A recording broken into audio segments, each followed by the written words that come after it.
we make things. We use our hands, minds, and machines to build, to fix, to improve. We're known as do-it-yourselfers, home improvement fans, fix-it fanatics, inventors. At our core, though, we're all makers. So let's jump in and make something. Hi, I'm Ron Haselton. Welcome to the show. Competition for electrical outlets on kitchen countertops can be fierce, with toasters, coffee makers, and other appliances vying for a spot to plug in. Chargers for cell phones, tablets, and other electronic devices often make the competition even tighter. This outlet plate cover with a built-in USB charger helps solve that problem, and you won't believe how easy it is to install. With more and more of us working at home, the need to create a workspace is a familiar situation. Sometimes that can be accomplished with a single piece of furniture. Want to attract songbirds to your yard? Here are some surefire tips that will be music to your ears. Today's house call takes me through Atlanta, Georgia to the suburb of Lawrenceville, in the home of Derek and Gwen Allen. With two young sons, 3-year-old Drew and 15-month-old Jason, the Allens have had to reallocate some of the rooms in their new home. The formal living room has evolved into a combination home office and playroom. The Allens would like to redecorate the room and find a way to make it serve their dual needs more effectively. The project itself will be pretty straightforward, but what makes this house call different is that we're going to show you a few of the behind-the-scenes activities that are an inevitable part of making house calls. As I head toward the Allens' home, carpenter David Schulte and assistant carpenter Scott Haynes are already on the scene with our workshop on wheels to begin prepping for today's project. Hello, Ron. Hey, Gwen, how are you? We're fine. Derek? Who's this? This is Drew. This is Ron. Gonna get a hug? Oh, okay. And you said that you were using it for, because you had to take your computer stuff out of what is now the nursery for Jason. Yes. Yeah. Oh, okay, so it's down here now. So what were you thinking, Dave? We're going to paint the walls, kind of a burgundy color, crown molding, and then to make this more of an office, we've got some ready-to-assemble, unfinished furniture from Whittier Wood Products. And so we'll put those together, some bookcases, a computer armoire, and a toy chest. Okay, a toy chest. Well, Yeah. All these toys. Yeah. I know, it's always a mix. Always a balance when you've got children. Okay. We're going to start off by priming the walls. So to prepare for that, we first cover the carpet with plastic drop cloths, then mask the windows, door casings, and baseboards. While we're prepping the room, David and Scott are painting a section of drywall with 3 different shades of burgundy that Gwen and Derek have picked as possible colors for the room. What do you think? Do you have a choice here? Yes, definitely the first one. This the one on the left. Yes. Okay. Real rich. All right. Once we take a look at the colors in daylight, we shut the blinds and turn on a lamp to get an idea of how the colors will look at night. Da da da da da. Okay. Man, Jack, you are easy to entertain. All right, so we're going to prime. All Now, right. this may not look like primer because it's got color in it, but it is, and we've tinted this primer because we're going from a pretty dramatic, very light-colored wall over here, actually stark white, to a color that's very dark. Right. So to help us get better coverage on the final coat, we've added a little color to the primer, which is something you can do anytime you're going to make a drastic change like that. Right? Using edging tools, Derek and Gwen get to work priming the edges and corners of the walls. I generally try to keep the pan close to the work. However, be careful not to step in it, which I have done. Gwen and Derek finished painting the edges, and now we're about to roll on the rest of the primer. Now, if you're going to be rolling paint on walls like these, here's a tip that'll save you time and give you more uniform results. Instead of putting your paint in a pan like this, put it in a 5-gallon bucket. In this case, we've got 2 gallons to put in here. Now, if there's any color variation between these 2 gallons, it's going to go away when I mix them together. Everything's mixed. Now, we're going to drop this over the side of the bucket. This is called a painter's screen. And instead of going back to a paint pan and dipping our roller in that, we're going to dip this directly into the 5-gallon bucket. Submerge it, like that. Roll off the excess on the screen, and we're ready to paint. Now, this means you have far fewer stops to refill a roller pan like that, and as long as you keep this bucket up close to the wall, you have to spend almost no time reloading. Place the fully charged roller near the top of the wall and make one long stroke from top all the way down to the bottom and back up again. Recharge the roller, move over about 1 roller's width, and repeat that process. After you've made 3 or 4 stripes, then come back and blend them together with long vertical strokes going from the top all the way down to the bottom. Try this technique. It'll save you time, and you'll avoid what painters call holidays. That's the spots on the wall where you just didn't get quite enough paint. All right, so we are ready to start rolling. Now, I know my tips look simple, but occasionally they require a little hands-on practice. I don't feel like I'm doing this right. All the way down. Oh no, look what Gwen did. Gwen hit the ceiling. I went to the ceiling. Oops, look what I just did. I saw Gwen's mark up there and I said, I gotta match that. There you go, now you come down so you can have that white stripe in between. You thought I had a hold of it? You think I'm gonna do yours and mine? Boy, she was really quick to get up that roller, wasn't she? You're unloading the roller now. Okay. You've already got enough paint on the wall, all the way up and down. All the way down. All the way down, there you go. Top to bottom, that's it. And then back up. And all the way down. You keep working your way across the wall so you've got a nice even coverage there. Okay. And cover all the white spaces. That's the idea. Yeah.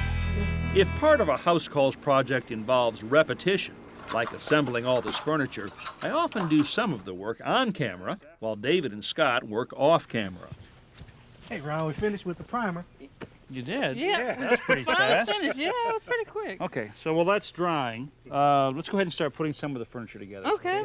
So I've got the first piece right here. This is actually, well, there's a picture of it right here. You can see this is a bookcase. And I guess I'm going to be forced to read the directions here.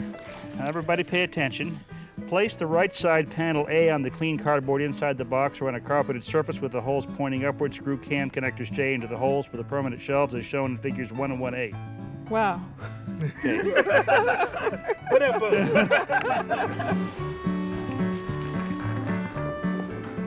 How you coming, Gwen? I think I'm doing it right. Oh, Gwen, you put them in backwards, huh? Put 'em in backwards. No, you didn't. This is the top. The screws are pointing. Good. All right. Now, is there a front or back to this? We need one more cam somewhere. Is there see one down there anywhere? No. Oh, man. Maybe it fell on the ground. Oh, here's one. Here it is. You see it? There you go. You see, David has read the directions. Yeah, I'm becoming I an like expert this. at this now. Huh? Yeah, this is really nice. Now, here is the back. This is 1/8" plywood. Okay, right. Gwen, see that little groove right there? Just slide it in. Just slide it in all the way up. Okay, it should be flush with the top there, right? Yes, we are. Here's the thing on this, Gwen. This is a variable speed drill. The further you pull this back, the faster it goes. So pull it very slowly. The most enjoyable part is going to be what we're doing right now. This We way. should have a bookcase. All right. Voila. Well, Here it is. there it is. All right, guys. Want to carry that up to the garage? Okay. All Yeah. right. All right. I'll supervise. All right. That way. This way. Up the hill. You know, very few things cost so little yet have such a dramatic effect on your home as paint. And the nice thing is, you know, if you do it, and I know we were joking about this later, but if you don't like it, just do it over again. That's true. I'm not suggesting that that's going to be the case here. While painting is going on indoors, I've moved back outside to start prepping our furniture for finishing. I drive a couple of nails into the edges of the bookshelves and place them on a pair of 2x4s. So see, now we can let these nails rest on these 2x4s, and even though we could have wet finish on both sides of this, no part of the shelf is touching anything. So that allows us to kind of work a little bit faster, not have to wait for one side to dry. That's a good idea. Now, the shelves, these cabinets are made of birch and alder. It has a tendency to splotch a little bit when you stain it. So we're going to put this material on here. This is called a pre-stain wood conditioner. And all we have to do is brush this on. It's kind of almost water-like. So you guys just go ahead and start putting this on. We're going to put it on both sides. Okay, and then we can just flip this right over. See, that's wet on the other side, but it's not touching. Okay. I mean, is that brilliant? Yeah. I never would have thought about that. Yeah, I learned that from somebody. Everything I know I've learned from somebody else, I'll tell you. After applying the wood conditioner, we wipe off the excess with cloths and let it dry. Now we're ready for our finished stain. This is a stain that's been added to a finish or a coating. So it's sort of suspended in the coating.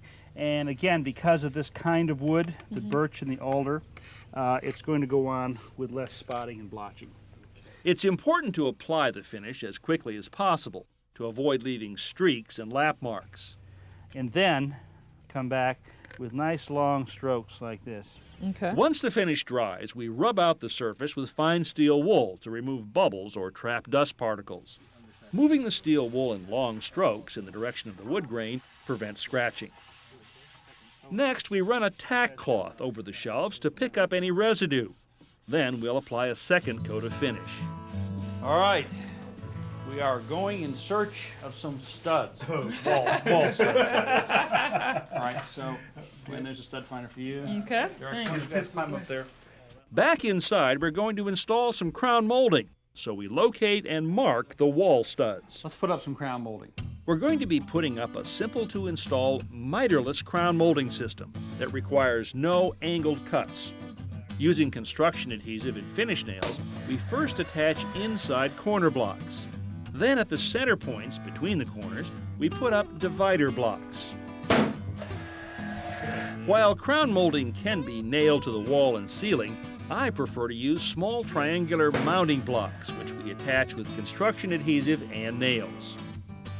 Then we simply cut the crown molding to length, set it in place, and nail it into the mounting blocks. We fill any gaps with painter's caulk and smooth the bead using a finger. I love this part. This is the unveiling, you know? Finally, we remove the masking paper and bring in the furniture. Look at this, Drew. This is so pretty. You like it?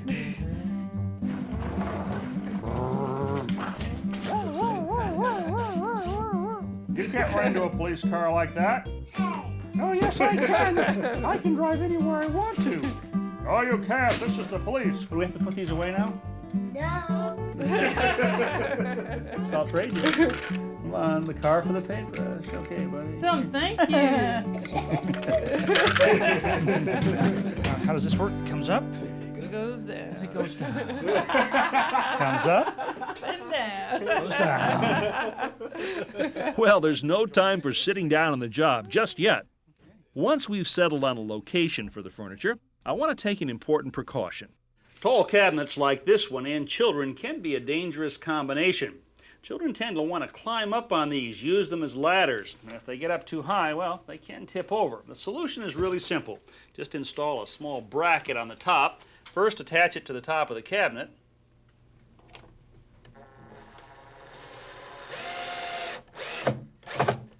And then, right into a wall stud.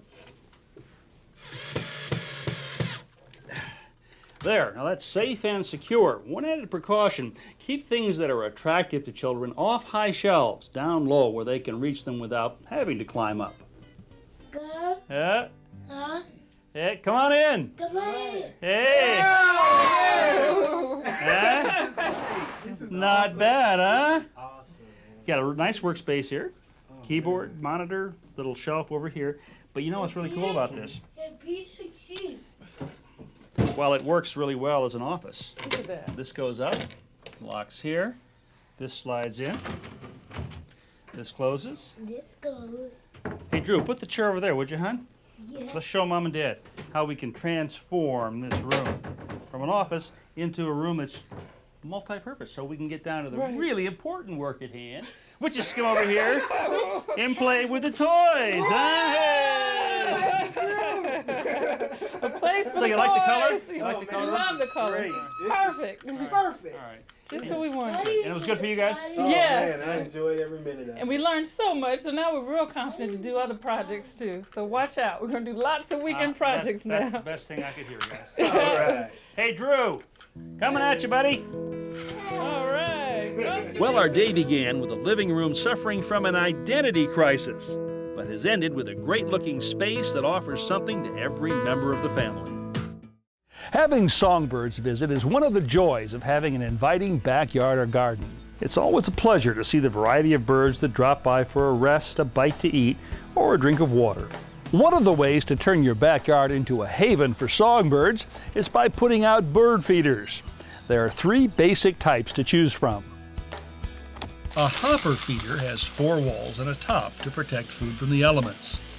Larger hopper feeders hold a greater amount of seed and therefore require less refilling. They attract blue jays, nuthatches, and woodpeckers, among others. This is a platform or tray feeder. Food is spread across an open surface, and the feeder often has a roof to keep food dry. This is the easiest feeder to fill and attracts cardinals, black-capped chickadees, and tufted titmice. A tube feeder is a tower of sorts with several ports and perches. The size of these ports and perches determines the type of birds that will visit. Sometimes called a silo feeder, it attracts a variety of finches. Place feeders where birds can easily see them, since most birds find food by sight rather than smell. Put feeders in quiet areas, but make sure they're located where you can view them, such as a kitchen, dining, or living room window. And choose a convenient spot that makes it easy for you to refill no matter what the weather. Position feeders close to the shelter of trees and shrubs, so birds have a refuge while they wait their turn, but not too close. Otherwise, squirrels will have a good jumping off point and outdoor cats can more easily stalk. Select a location where cleanup is not an issue, since there will be feathers, seed shells, and droppings on the ground below. Keep in mind the food that you put in your feeders will determine what kind of birds come visiting. Choose a blend that attracts desirable songbirds, but doesn't appeal to aggressive varieties that can take over feeders and intimidate others.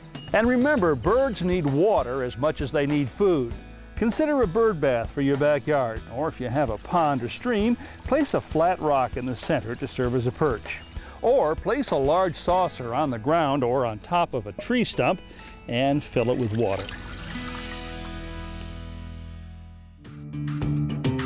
In this week's sweepstakes, we're giving away a Ryobi 4-piece lithium-ion compact combo power tool kit.